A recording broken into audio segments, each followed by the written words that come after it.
PMC ప్రేక్షకులకి నమస్కారం. నా పేరు రామ్జీ ఆయుర్వేద, మెయిన్ రోడ్, జగన్నాథపురం, కాకినాడ. ఆరోగ్యమే మహాభాగ్యం కార్యక్రమంలో సిద్ధ వైద్యం అనేటువంటి శీర్షికలో మనము సిద్ధులకు సంబంధించినటువంటి చాలా విషయాలు చెప్పుకుంటున్నాము. అలాగే మీరు బాగా ఆదరిస్తున్నారని నేను భావిస్తూ ఉన్నాను.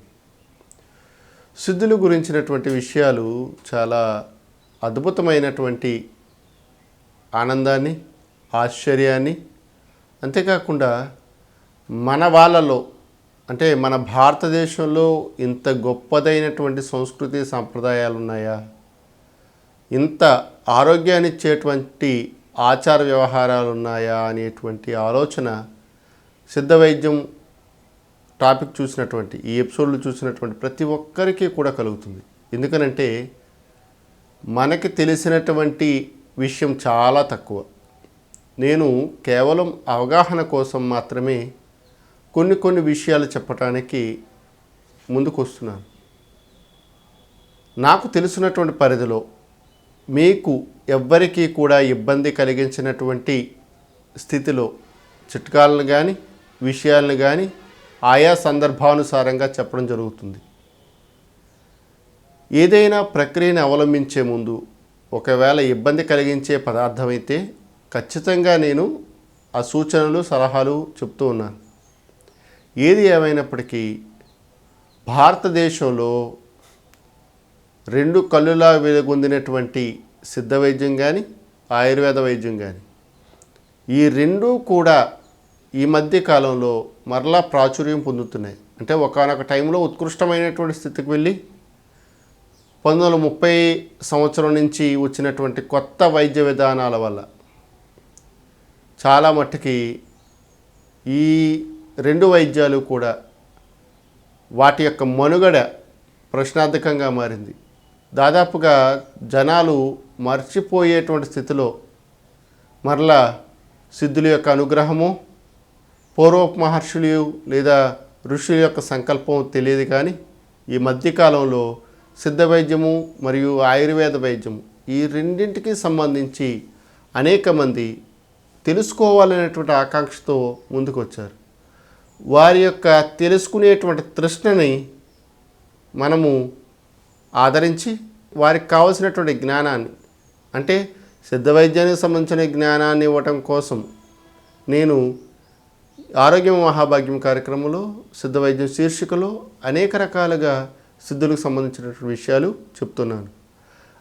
పర్టికులర్గా దక్షిణ భారతదేశం, ఉత్తర భారతదేశాల్లో ఉత్తర భారతదేశం ప్రత్యేకంగా ఆయుర్వేదం అనుకున్నట్టయితే దక్షిణ భారతం ప్రత్యేకంగా సిద్ధ వైద్యమే.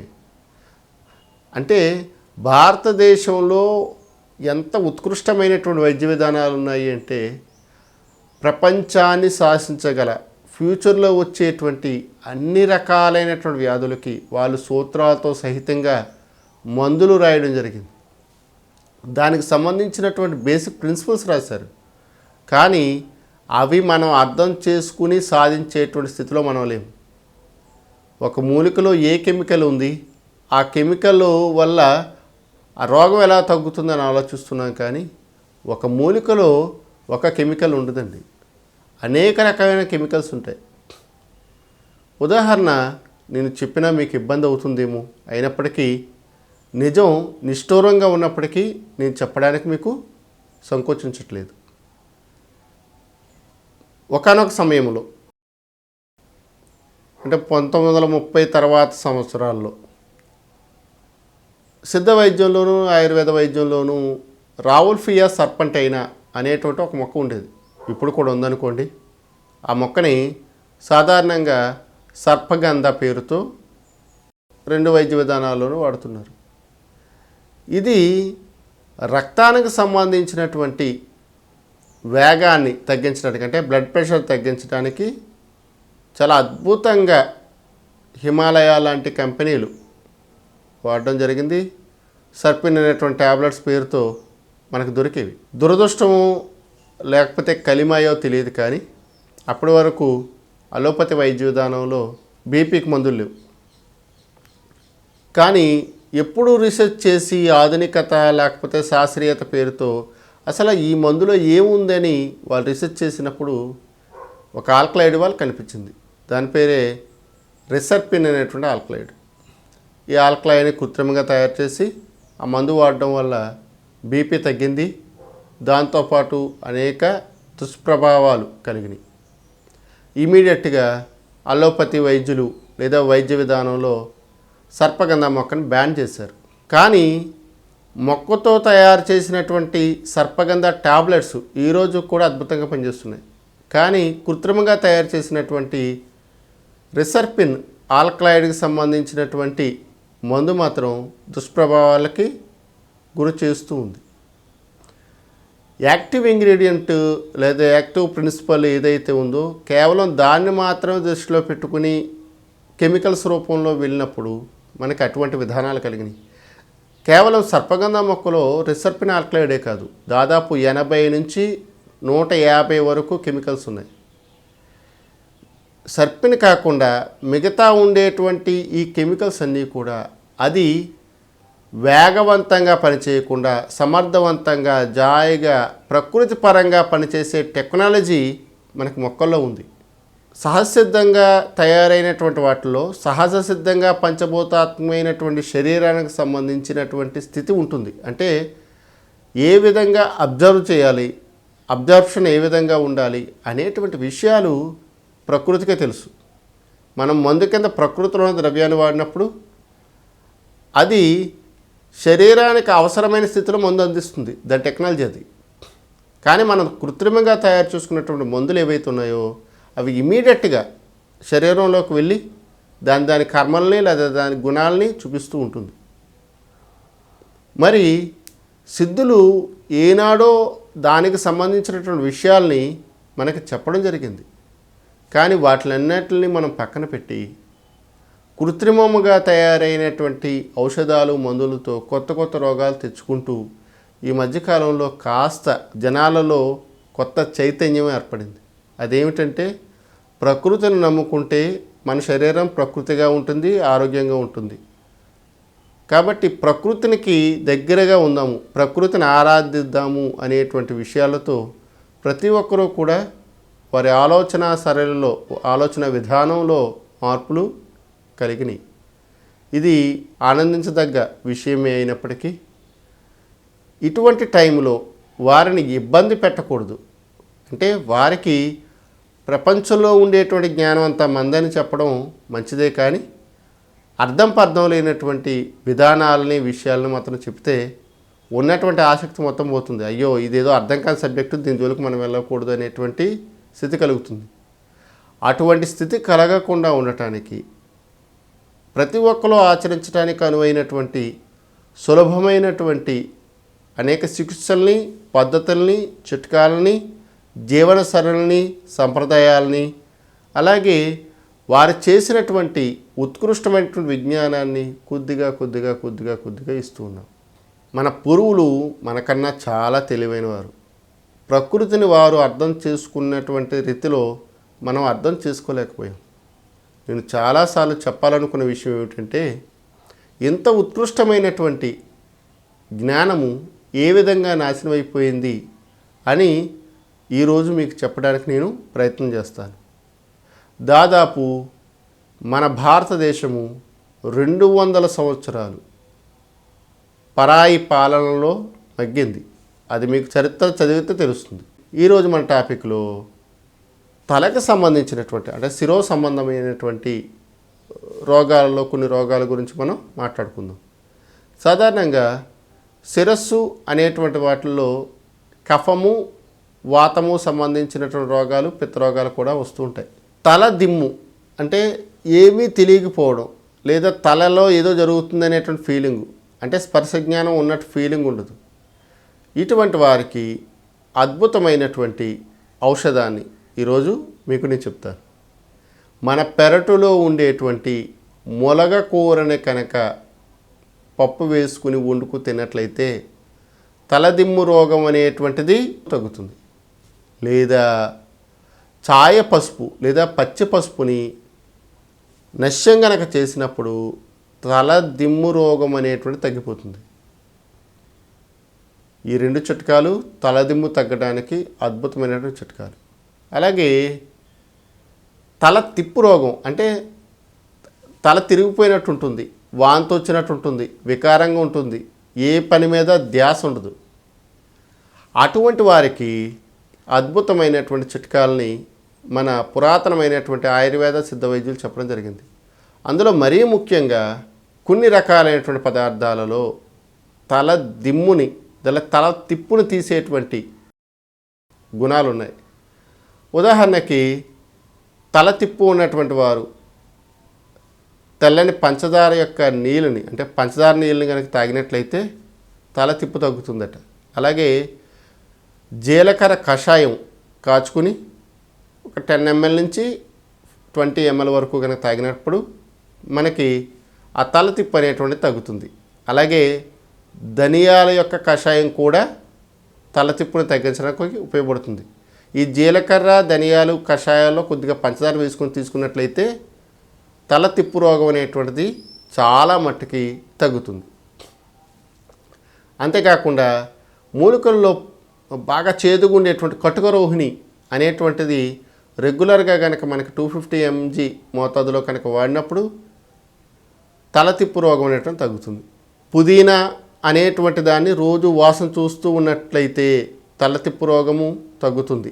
అంతేకాకుండా పసుపు, ఈ పసుపుది నశ్యకర్మ చేయడం వల్ల తల తిప్పు రోగం తగ్గుతుంది. అలాగే వెదురు ఉప్పు లేదా దాన్ని తవాక్షరి అని పిలుస్తారు. ఈ తవాక్షరి పంచదార కలిపి కనుక రెగ్యులర్గా ఒక 500 mg మోతాదులో కనుక తీసుకున్నట్లయితే తల తిప్పు రోగం తగ్గుతుంది.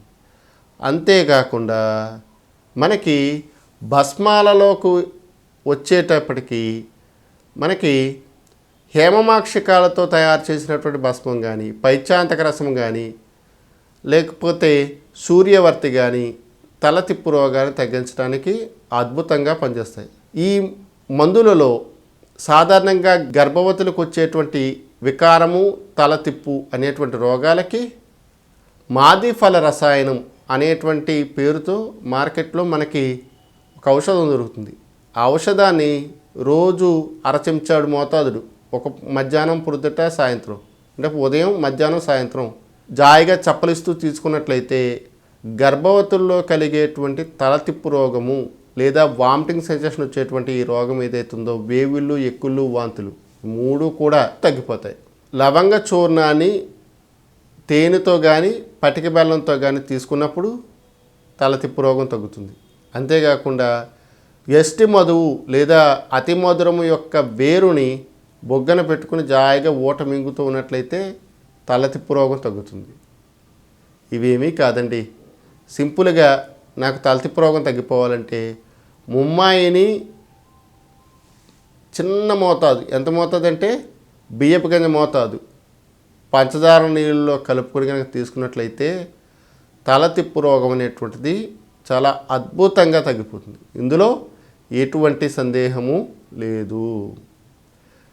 సిద్ధులకు సంబంధించినటువంటి అనేక విషయాలు మనం ఎన్ని చెప్పుకున్నా సరే అస్సలు తగ్గవు. చాలామందికి ఒక విచిత్రమైనటువంటి డౌట్ రావచ్చు ఈ మధ్యకాలంలో. అదేమిటంటే దీర్ఘకాలికంగా తలనొప్పి ఉన్నటువంటి వారు ఎటువంటి మందు వాడడం వల్ల పూర్తిగా తలనొప్పి తగ్గుతుంది అని అడుగుతుంటారు.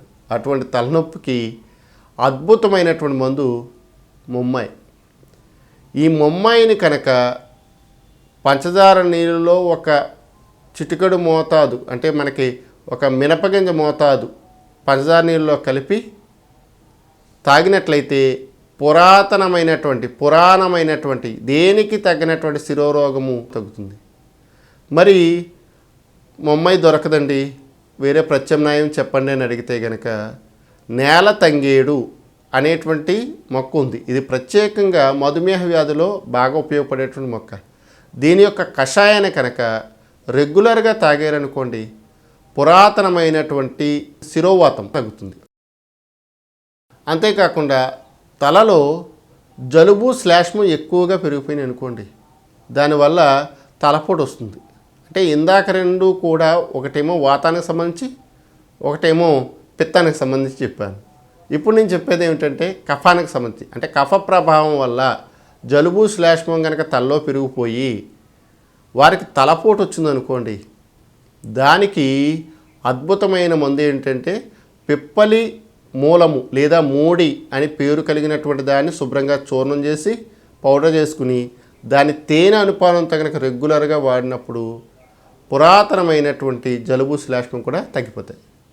ఏ వ్యక్తికైతే తలదిమ్ము ఎక్కువగా ఉంటుందో వారు నవాసారము సున్నము రెండు కలుపుకొని ఆ వచ్చినటువంటి వాసన కనుక పీల్చుతున్నారనుకోండి, పురాతనమైనటువంటి తలనొప్పి తగ్గుతుంది.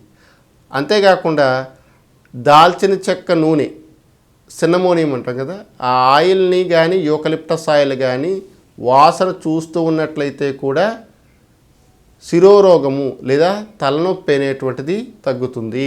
అంతేకాకుండా రసౌషధాలలో తలలో విపరీతంగా నీరు పట్టేసి తల వాచిపోయి హైడ్రోసెఫాలస్ లాగా అయిందనుకోండి, దానికి కూడా సిద్ధ వైద్యంలో మందులు ఉన్నాయి.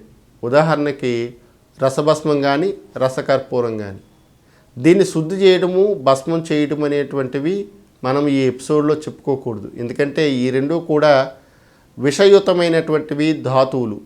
ప్రత్యేకమైనటువంటి ఆయుర్వేద వైద్యుల పర్యవేక్షణలో కానీ లేదా సిద్ధ వైద్యుల పర్యవేక్షణలో కానీ వాడుకున్నట్లయితే మంచి కలుగుతుంది అనేటువంటిది నా అభిప్రాయం. సాధారణంగా వచ్చేటువంటి తలనొప్పిని తగ్గిపోవడానికి ఇంట్లో చేసుకునేటువంటి కాఫీ చాలా అద్భుతంగా పనిచేస్తుంది. అంటే ఎక్కువసార్లు కాదు, 1-2 సార్లు కాఫీ తాగినట్లయితే చాలామందికి తలనొప్పి తగ్గుతుంది. అంతేకాదండి, మనము ఆకలి వేయటం వల్ల కూడా తలనొప్పి వస్తుంది కదా. సో అన్నం అంటే శరీరానికి మనసుకు తృప్తినిచ్చేటువంటి దాన్ని మనం తిన్నామనుకోండి, ఖచ్చితంగా తలనొప్పి తగ్గుతుంది. కాబట్టి తలనొప్పి ఏ పరిస్థితి వల్ల వచ్చింది, ఎందుకు వచ్చింది, దానికి సంబంధించినటువంటి ఆహారాన్ని విహారాన్ని మందుని వాడాలి. అంతేగాని ఇది కాకపోతే అది, అది కాకపోతే ఇది అని మనం వాడుకోకూడదు. నేను చిట్కా చెప్పేటప్పుడు ఆ యొక్క తత్వాలని నేను మీకు చెప్తూ ఉన్నాను. నేను ఒక ఎపిసోడ్లో ఆ తత్వాలకు సంబంధించినటువంటి విషయాలు కూడా చెప్పడానికి ప్రయత్నం చేస్తాను. మరి తలదిమ్ము, తల తిప్పు, అలాగే తలపోటుకు సంబంధించినటువంటి కొన్ని విషయాలు ఈరోజు మన ఎపిసోడ్లో తెలుసుకున్నాం కదా. మరొక ఎపిసోడ్లో మీ ముందుంటాను. నమస్కారం.